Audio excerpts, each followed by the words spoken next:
Hello, I'm Tom Wilkinson, and welcome to the Thinking in English podcast, a podcast for intermediate to advanced level English learners.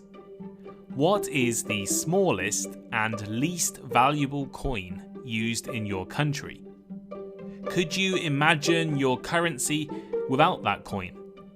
Should we remove the small value coins from our money?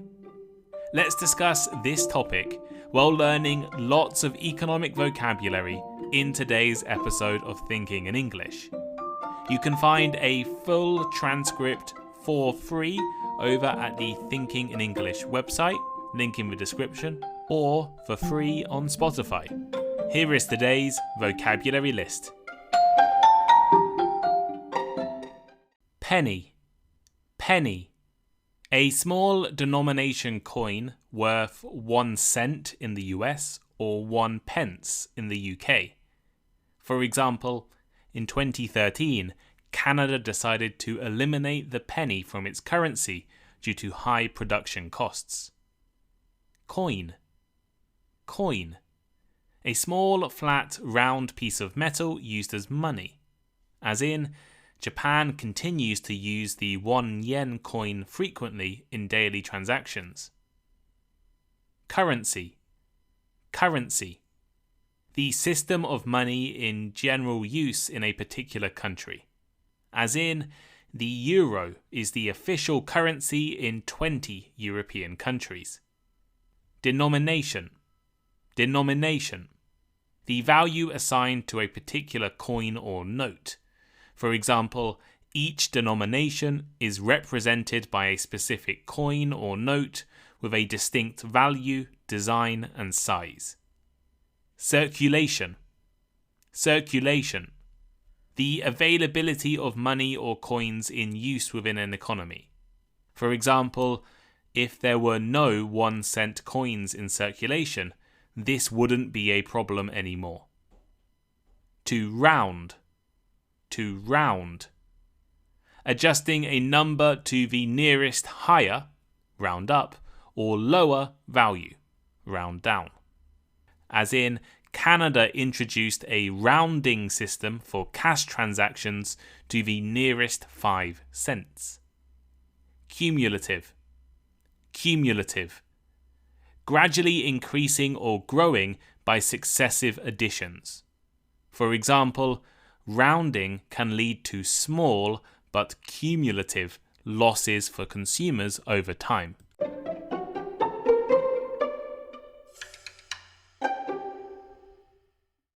When I'm in the UK, I rarely use cash anymore. I use my credit or debit cards for everything. The contactless function makes every transaction quick and easy.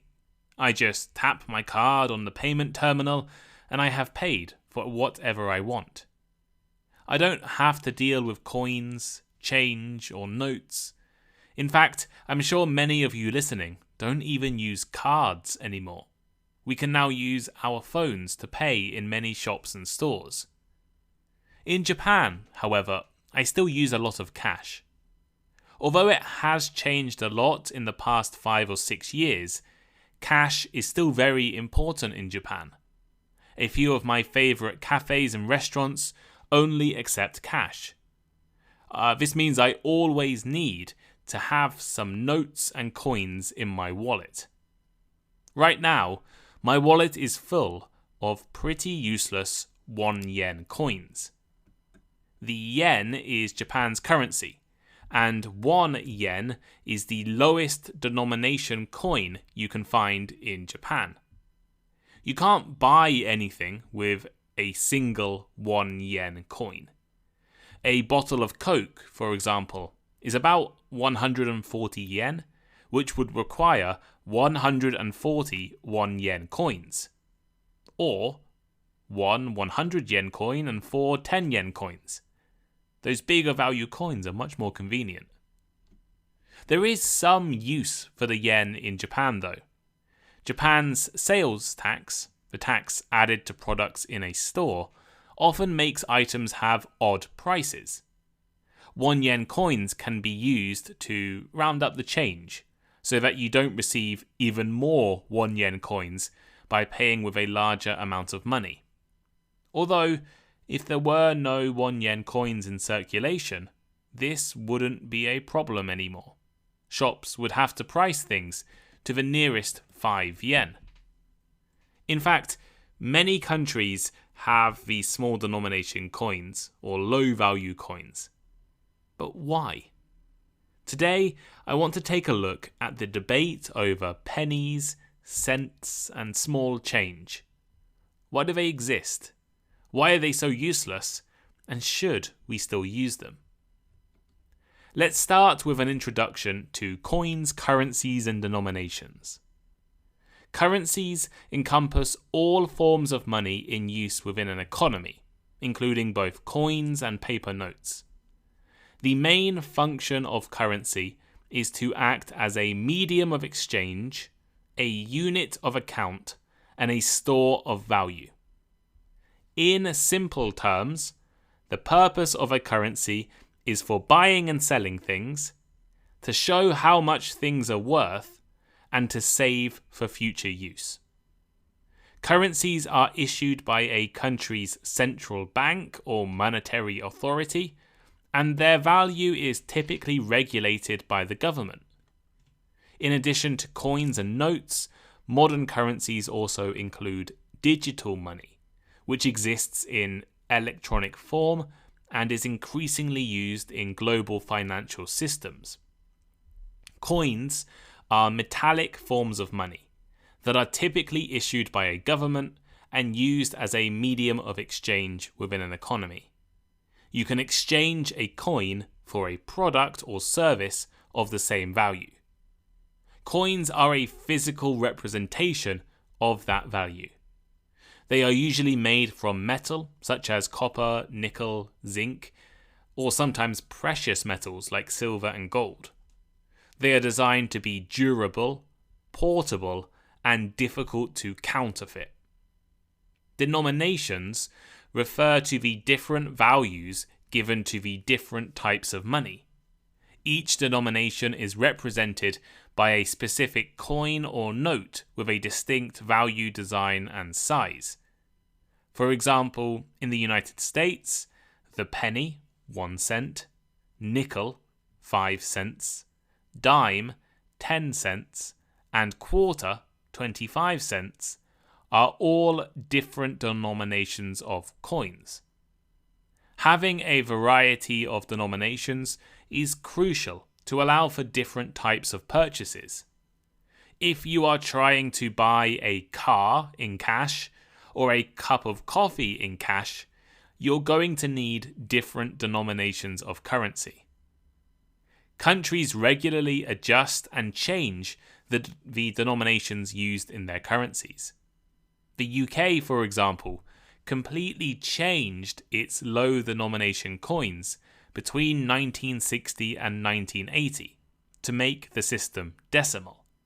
There are now 100 pennies in £1, but there used to be 250 something. In the past, the UK had farthings, worth a quarter of a penny, and half pennies, worth half a penny. But these coins became too small and worthless to be useful in daily life. This is a common trend across the world. Gradually, the lowest value coins in a currency become less valuable and less useful. Low denomination coins, such as pennies and small cent coins, tend to lose value over time due to several different reasons. One major factor is inflation. Inflation is the gradual increase in prices for goods and services.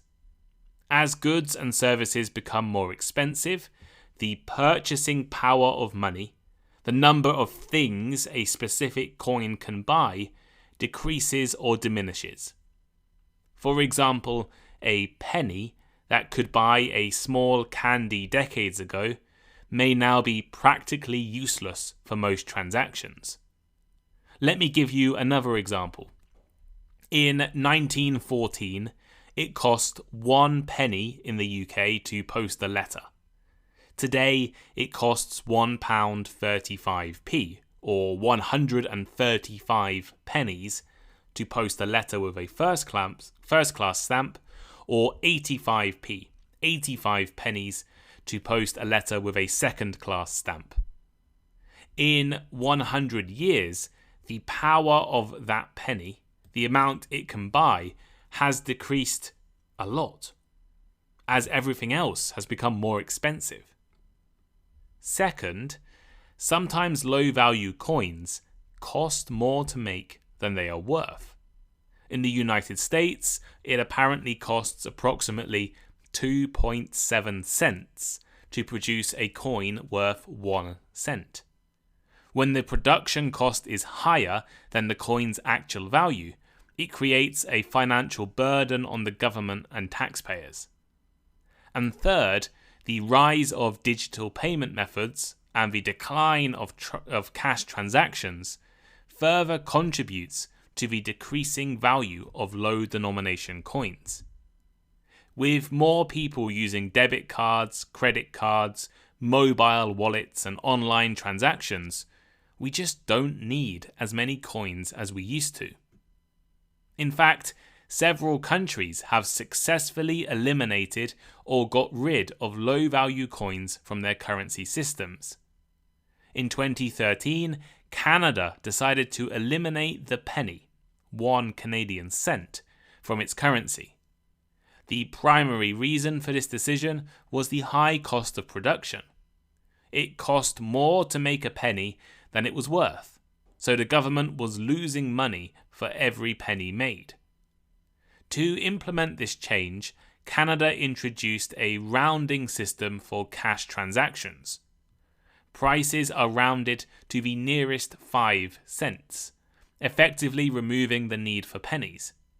For instance, a total of $1.02 is rounded down to $1, while $1.04 is rounded up to $1.05. Several Eurozone countries have also phased out their 1 and 2 cent coins due to their limited use and the high cost of production. Countries like Finland, the Netherlands, and Ireland have adopted rounding rules similar to Canada's. From the introduction of the euro, Finland opted not to use the 1 and 2 cent coins, instead rounding prices to the nearest 5 cents. Since 2004, the Netherlands has encouraged retailers to round cash transactions to the nearest 5 cents, leading to a natural decline in the circulation of small coins. And in 2015, Ireland followed suit by introducing a rounding scheme that rounds cash transactions to the nearest 5 cents. Again, effectively removing the need for 1 and 2 cent coins. In 1991, Australia withdrew its 1 and 2 cent coins from circulation. The country adopted rounding rules for cash transactions, which helped ease the transition. The move has been credited with reducing costs for both the government and businesses. And Sweden has a long history of phasing out low-denomination coins. The country eliminated its 1 and 2 ore coins, maybe I've pronounced that wrong, in the 1970s, and later removed the 5 and 10 ore coins. By 2010, Sweden had also phased out the 50 ore coin, leaving the 1 krona as the smallest denomination. On the other hand, there are still quite a few countries who keep minting, so making, and using low-value coins. The United States continues to produce the 1 penny, 1 cent, a coin that holds significant historical and cultural value. The penny features the image of Abraham Lincoln, an iconic figure in American history. Japan continues to use the 1 yen coin, which holds practical significance in the country's cash-based economy. The 1 yen coin is made of lightweight aluminium and is used frequently in daily transactions. I use 1 yen coins every day in the self-checkout counters at the supermarket. but the government in Japan has stopped making new 1 yen coins for now. The United Kingdom continues to use the penny and the 2 pence, 1p and 2p. British retailers often price items ending in 99p, 99 pence, meaning we need to use 1p coins to provide exact change. Also, pennies and 2 pence coins are commonly used in charitable collections and donation boxes, playing a role in community fundraising efforts. People are willing to give away these low-value coins without a second thought, and this can be quite valuable for charities. So, in the final part of this episode, I want to summarize in a kind of simple way the debate over eliminating low denomination coins and getting rid of pennies, 1-cent coins, or anything similar. Let's start with the arguments for getting rid of low denomination coins. First, getting rid of these coins would save the government money.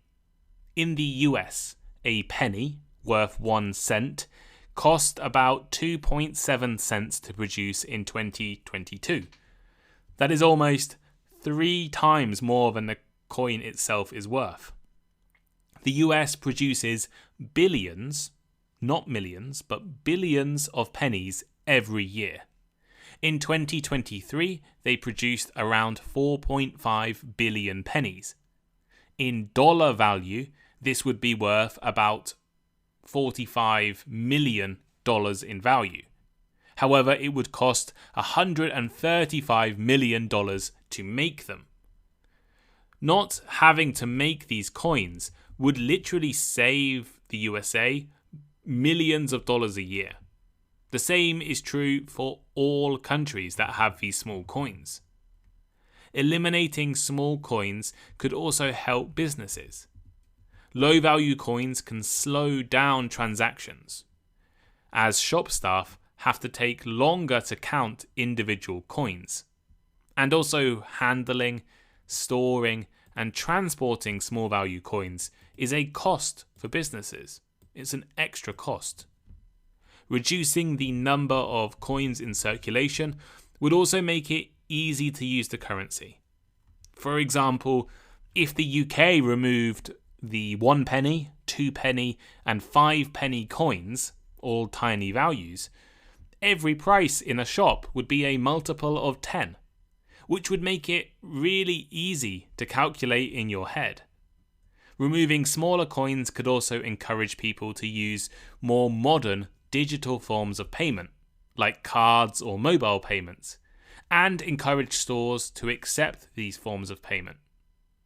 When I was a student in the UK, I used to use lots of cash, and here in Japan, I still use a lot of cash. Both the UK and Japan like to have products with uneven prices. In the UK, many things are priced ending in 99p, meaning you almost always get a penny in change. This means I constantly accumulate low-value coins. Right now, I have 12 1 yen coins in my wallet. Getting rid of the 1 yen completely from circulation would remove this inconvenience. And there have been many successful countries that have transitioned away from their least valuable coins. Canada, Australia, and Finland are examples. Even more countries, including Japan, have stopped producing new low-value coins, perhaps with the ambition to one day completely remove them. On the other hand, there are some people and countries who continue to produce and support low-denomination coins. One of the primary concerns is the impact of rounding prices on consumers. When low-denomination coins are eliminated, cash transactions are often rounded to the nearest 5 or 10 cents. This rounding can lead to small but cumulative losses for consumers over time, particularly for people who rely heavily on cash transactions. Imagine every day you buy a newspaper priced at 99p, 99 pennies in the UK. If we removed pennies, this would be round up to £1. Over the year, you would spend an extra 365 pennies or £3.65p on newspapers than you would have without the rounding. This is not much at all, but the rounding would apply to everything. As I mentioned previously, so many products in the UK are priced ending in 99p. A pack of biscuits might cost 99p. A coffee could cost you £2.99. Your lunch might cost you £9.99. And a new textbook could cost £15.99. Under a rounding system, all of these prices may be 1 penny higher, which eventually adds up and can be a cost for you, an extra cost. However, some countries have tried to solve this problem by not rounding the price of individual products, but of the overall transaction. In other words, even though Canada doesn't have pennies anymore, individual products can still be priced with a 1 penny value. And then the total value of the transaction is round up or down. Even without the rounding calculations, there is a risk retailers and shops would just round their prices up anyway. Removing low value coins could lead to general price inflation. There are other arguments in support of low value coins. Many charities rely on small coin donations, often collected in donation jars and boxes. Eliminating low denomination coins could reduce the amount of small change available for donations, potentially impacting charitable organizations that depend on this source of funding. Low denomination coins often hold significant historical and cultural value. The public and government may not want to remove a coin that has had long-term importance. The British penny, for example, has changed a lot over the years, but it is really, really old. Perhaps as old as 1,400 years. It is thought to have been indirectly inspired by or derived from early Roman coins. The penny existed in the Anglo-Saxon times, through the Norman invasion of Britain and the Middle Ages, all the way up to the 18th century when the English and Scottish currencies were combined together. During that time, the penny was a silver coin that became increasingly small and less valuable over the centuries. Eventually, the penny became a copper coin, and then a bronze coin, and now a copper-plated steel coin. In the 1970s, the British currency completely changed. It was decimalised to make it 100 pennies in a pound, and the penny became the smallest denomination. This coin has been around for over 1,000 years.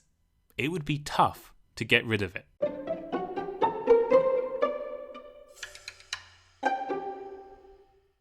So here is today's final thought. What do you think? On the one hand, eliminating small value coins would save money, make business transactions easier, and be generally more efficient. On the other hand, it could cause price inflation, and the public may oppose the removal of historic units of currency. Should we get rid of small denomination coins? Are pennies, cents, and small change a waste of money? And what does your country do? Does your country have small value coins still? Or have you stopped using them?